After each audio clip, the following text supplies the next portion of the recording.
Picture a world where the church shaped every corner of life. Its teachings on the cosmos, salvation, and morality were unquestioned truths for millions. Yet over centuries, some of those beliefs have faded away. Why?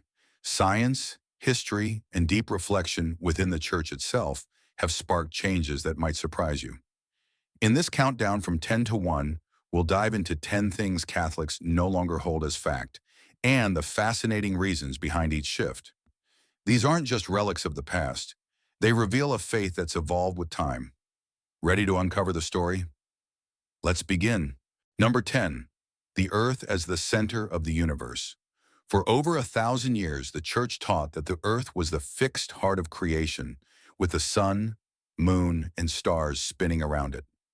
This geocentric view came from Ptolemy's 2nd century astronomy and seemed to match Scripture, like Joshua 10:13, where God stops the sun.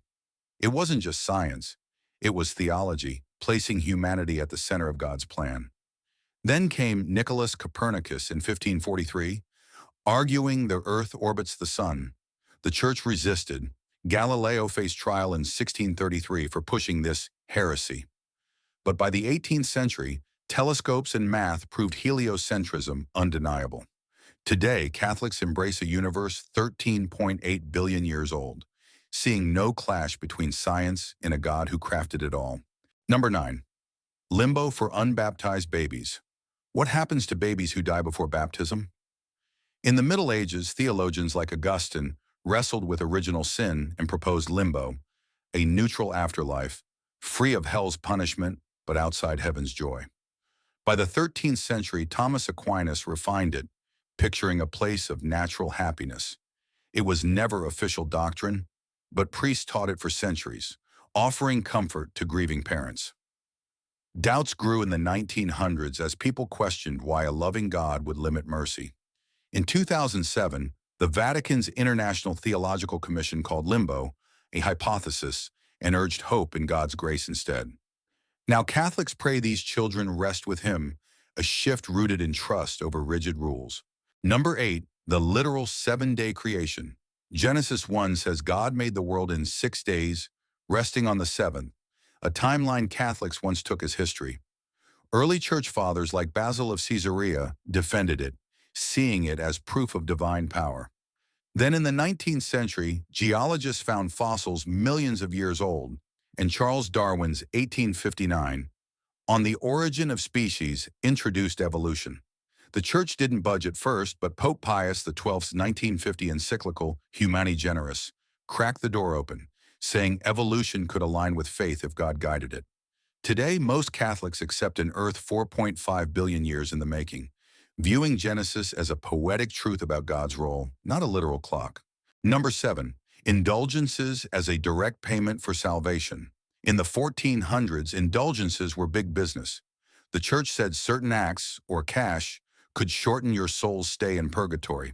Preacher Johann Tetzel took it to extremes in 1517, selling forgiveness with the jingle, "When the coin in the coffer rings, the soul from purgatory springs." It funded St. Peter's Basilica, but enraged Martin Luther, igniting the Reformation. The Council of Trent, 1545 to 1563, stepped in, banning sales and tying indulgences to prayer and penance. Now Catholics see them as spiritual boosts, not a ticket out of punishment. A reform born from scandal and a return to core teachings. Number 6. Women as naturally subordinate. Church giants like Thomas Aquinas in the 13th century called women defective males, citing Genesis and Aristotle. This wasn't just philosophy, it shaped laws and sermons, keeping women under men's authority. For centuries, verses like Ephesians 5:22, "Wives, submit to your husbands," were read as proof. Then came Vatican II, 1962 to 1965.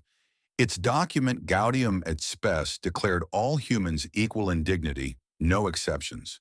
Social changes, like women's suffrage in the early 20th century, pushed this along.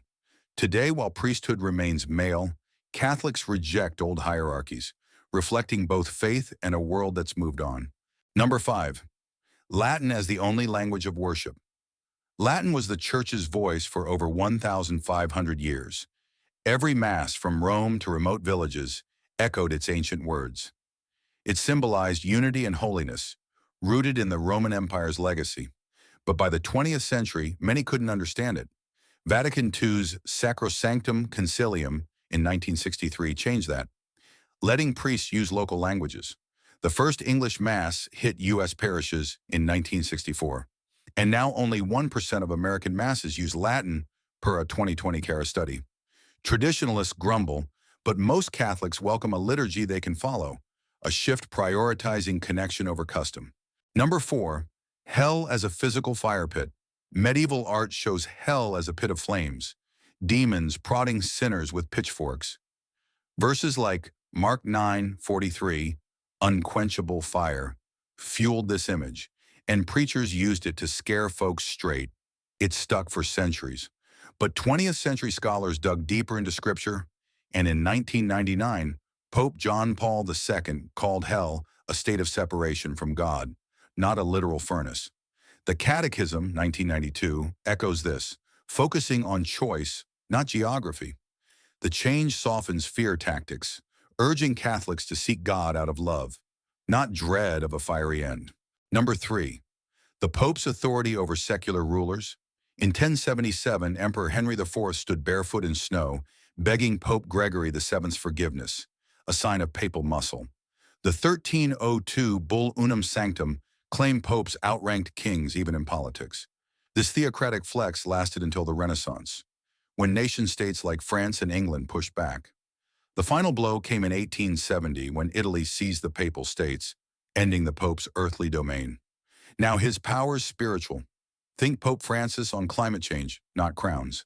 It's a humbling pivot, forced by history in a secular age. Number 2, collective Jewish guilt for Christ's death.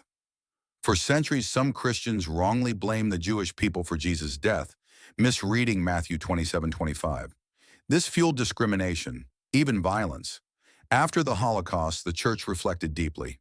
In 1965, Vatican II's Nostra Aetate firmly rejected the idea of collective guilt.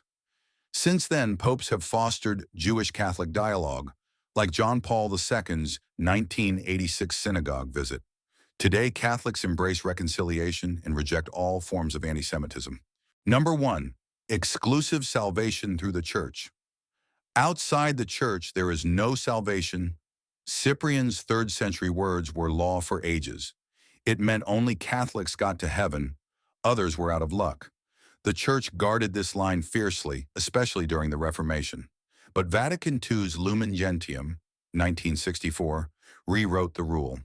God's grace flows beyond Catholic walls, even through other religions. Pope Francis doubled down in 2013, saying atheists can do good. It's a seismic shift, driven by a global church in a world too diverse for old exclusivism, redefining salvation as God's gift, not a membership perk.